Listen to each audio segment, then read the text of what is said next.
Bonjour et bienvenue sur la chaîne de Green Spider. Aujourd'hui, je vous propose donc une revue ainsi qu'un retour d'utilisateur donc sur deux produits qui sont assez similaires l'un de l'autre. Ce sont des éléments, des petits containers étanches. Donc dans un premier temps, la marque Pelican avec le modèle 1010 et le concurrent direct, donc Otter Box avec le modèle 1000. En ce qui concerne Pelican, bien entendu, je pense qu'un certain nombre d'entre vous connaissent. C'est une production américaine, une société qui existe déjà depuis quand même quelques années sur le marché et qui propose, et qui sont leaders d'ailleurs, en matière de production d'éléments parfaitement sécurisés sur deux axes, bien sûr. Le premier, la résistance à l'eau, et le deuxième, la résistance au choc. Donc les modèles sont très nombreux, les options également. On peut trouver l'ensemble des éléments dans différents coloris. Ici, je vous propose une revue sur le Pelican 1010, donc qui est en fait le micro-case, comme on peut le voir, micro-case série. Alors, sans doute qu'un certain nombre d'entre vous connaissent, puisque Pelican s'est singularisé avec la production d'éléments pour la protection des iPhones et des iPads, avec des systèmes permettant l'adjonction extérieure pour les bridge jack.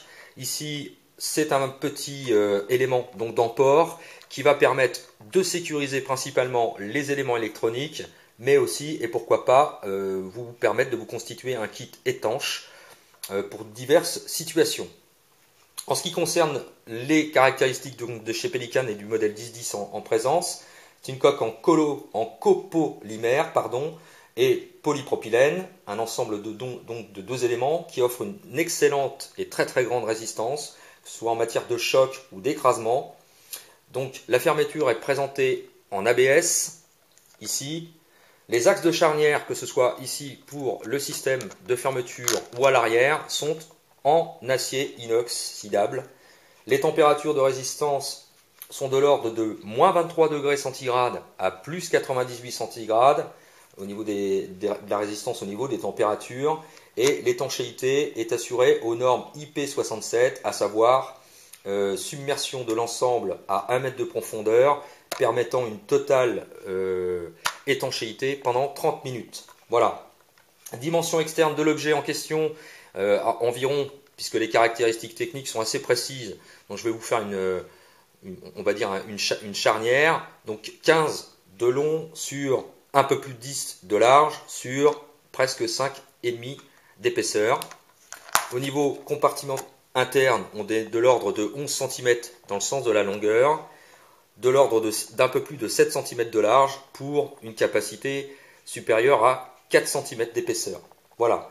L'ensemble pèse 180 grammes, donc c'est pas très lourd. Ces produits est fourni avec un petit mousqueton qui permet la tâche ici. Et existe également de chaque côté, de part et d'autre de l'ensemble de la boîte, des systèmes de pattes qui permettent, pourquoi pas, l'adjonction de sangles pour sécuriser l'ensemble sur un sac ou un autre élément. Voilà. Donc ça existe en plein de coloris différents. L'intérêt, c'est que, bien sûr, c'est totalement étanche. Ici, à l'intérieur, dans la face supérieure, vous avez un système de mousse qui permet d'éviter que les éléments s'entrechoquent à l'intérieur de la boîte, du container, et à l'intérieur, donc, un gros système de joints qui a deux fonctions. La première, bien sûr, d'assurer l'étanchéité de la boîte, et la deuxième, de permettre de sécuriser des éléments à embarquer à l'intérieur. Donc, ça offre une parfaite sécurité. C'est donc, comme je vous le disais, principalement destiné à la sécurisation d'éléments électroniques, comme par exemple des téléphones portables. Bien sûr, il faudra que vous preniez au préalable les dimensions de votre téléphone afin de pouvoir avoir la certitude que le téléphone en question rentrera à l'intérieur de la boîte. Si ça reste du téléphone à peu près classique, on va dire, ça rentre sans problème. Ça accepte quand même pas mal de dimensions, même légèrement supérieures à l'intérieur, puisque le joint est relativement souple des deux côtés, donc ça vous permet quand même d'y placer des éléments assez intéressants et de dimensions variables. Voilà, comme ici un autre petit Sony. Donc on peut se constituer, ça offre donc une parfaite résistance, une parfaite étanchéité aux éléments embarqués. Bien sûr, on peut y placer tout un tas de choses. Ça peut être un kit complémentaire de premiers soins, on va dire. Ça peut être un petit appareil photo de type compact qui rentre également. Bref, les usages sont assez multiples. Voilà, donc c'est quand même pas mal fait. C'est vrai que c'est pas très très grand, mais ça quand même permet de sécuriser quand même pas mal de choses. On peut y mettre tout ce qu'on veut, bien sûr, les clés, les papiers, etc., etc. Bref, tout ce qui sera éventuellement susceptible d'être sensible à l'eau et ou au choc. Voilà. Le système de joint est assuré également par un système de pressurisation sur tous les éléments, donc Pelican. Donc c'est une valve qui permet de faire entrer l'air librement à l'intérieur de la boîte, ce qui va permettre de compenser la différence de pression si jamais vous immergez la boîte en question ou si vous montez en altitude. Ça va vous permettre d'avoir une différence de pression tout en conservant une parfaite étanchéité à l'intérieur. Ça se ferme très simplement. Il n'y a vraiment besoin de rien, aucune force. Ça s'ouvre tout autant. C'est parfaitement ajusté. Quand c'est ouvert ou quand c'est fermé, il n'y a absolument rien à dire au niveau de la qualité de finition. C'est très très très très bien fini. C'est d'ailleurs le cas sur toute la gamme. Donc là c'est dans la version noir brillant. Il existe le jaune, le rouge, le bleu, etc., etc. Voilà. Donc un élément assez intéressant. Maintenant, je vais vous présenter un autre élément qui est un concurrent, on va dire, plus ou moins direct quand même de la marque de chez Pelican. Là, c'est Otterbox qui produit ça. C'est fabriqué en Chine. Made in China, contre Pelican qui est fabriqué aux États-Unis, avec un certificat et un tampon qui permet la traçabilité de l'élément. Là, c'est pas du tout le cas. On est sur un élément qui est dans les mêmes caractéristiques techniques, normalement, et qui en reprend quand même plus ou moins la même type de configuration comme on peut le voir au niveau charnière, etc. Absence de mousqueton, mais fourni avec un lassage qui n'est rien d'autre que du nylon, du vulgaire nylon fixé dessus. Donc je vous invite déjà, si vous prenez ce type d'élément, à penser plus à un élément de paracorde que ce type de choses. Deuxièmement, au niveau des charnières, comparé au Pelican, ça n'a rien à voir. Comme on peut le voir ici, présent là, au niveau de la finition, on est sur du plastique, du polymère mais injecté, donc les bavures sont enlevées très grossièrement. Un seul et unique système de fermeture.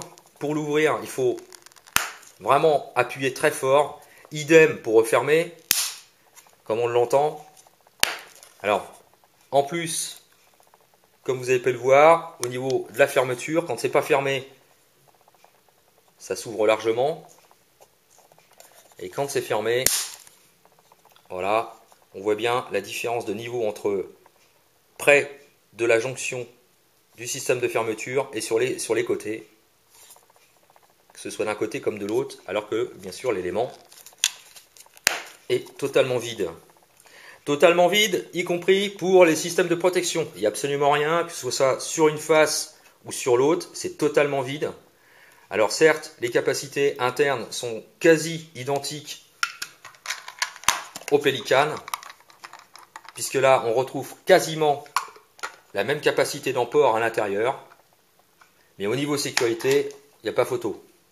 Par ailleurs, la charnière, voilà, comme on peut le voir, hein, ça s'ouvre très librement, ce qui n'est pas le cas pour Pelican. Ça offre un minimum de résistance. On sent tout de suite la différence de finition. Ici, le joint est un joint torique simple, avec une contre-marque pour assurer l'étanchéité. Voilà, comme ceci.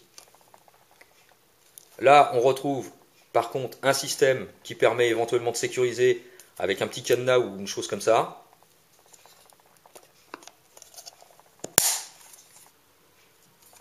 Donc c'est plus compact, c'est moins bien fini. Au niveau du poids, on est, je vous le disais tout à l'heure, à 180 grammes ici pour le Pelican en 10-10. Et là, on est à 187 grammes pour l'Otterbox. Donc on se dit, curieux, puisque là, le 10-10 est quand même beaucoup plus gros. Enfin, plus gros, il a une capacité plus importante. Alors que celui-ci est plus réduit, tout simplement parce que le polymère n'est pas de la même facture. Voilà. Ça fait même appel à du vulgaire plastique, mais bon, c'est pas le cas, hein, c'est quand même du polymère. Mais bon, on sent très bien que c'est pas l'idéal, hein. Alors bon, on va pas critiquer non plus, il faut quand même être objectif. Moi j'ai pris les deux containers pour les tester. En ce qui concerne, là c'est totalement vide, donc dépourvu de système de protection. On ne peut pas y placer non plus n'importe quoi comme téléphone portable. Celui-là qui est rentré dans le Pelican ne rentre pas. Le petit Sony va rentrer. Toutefois quand c'est fermé, comme il n'y a pas de système de protection. Voilà. Donc ça veut dire quoi? Ça veut dire que si jamais effectivement la boîte elle résiste à l'immersion et au choc, si c'est violent, le téléphone lui peut être éventuellement endommagé puisqu'il n'y aura pas de système de protection à l'intérieur. Voilà. Toutefois, ça reste quand même un produit assez intéressant puisqu'au niveau des tarifs, on est quand même largement inférieur au Pelican. C'est pas du tout les mêmes caractéristiques au niveau production. On n'est pas du tout sur le même type de finition. On n'est pas du tout sur le même type de résistance. Toutefois, OtterBox propose quand même des produits assez fiables malgré tout, malgré que ce soit au niveau finition un peu limite. Mais ça reste quand même des produits assez fiables. C'est-à-dire que ça résiste aux mêmes normes IP67 pour les capacités de résistance à l'immersion et au niveau des chocs. C'est tout aussi solide. Voilà. Donc, après, à vous de voir. En ce qui concerne ce type de kit, ce qui peut être intéressant éventuellement, ça peut être pour la constitution d'un petit kit, on va dire de nature ou de première nécessité, ce qu'on veut conserver vraiment sur soi. Donc système d'allume-feu, les petites choses comme ça. Pourquoi pas une petite lampe, un petit couteau, voilà. Un système d'allume-feu. Bref, 2-3 petits gadgets. Alors, il faudra ranger ça très proprement. Moi, je le fais vraiment, je le fais mal, hein.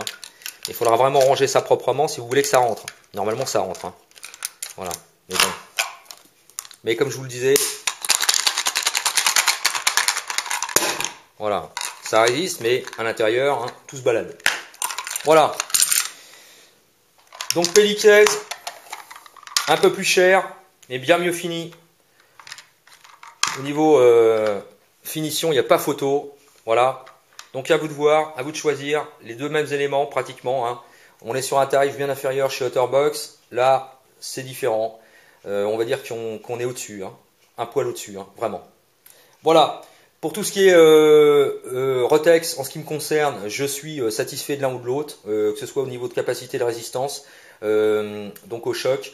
Capacité également au niveau de l'immersion, ça pose aucun problème, les deux résistent sans aucun souci, il n'y a pas de problème là-dessus.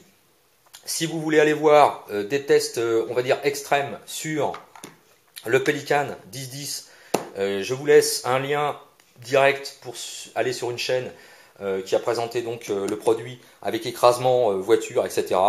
Donc de façon à vous faire une idée, ça ne vous apportera rien de plus que je vous le fasse moi-même. Voilà, et bien comme toujours, n'hésitez pas, si vous avez des questions ou des commentaires, c'est toujours en bas que ça se passe, ou par message privé.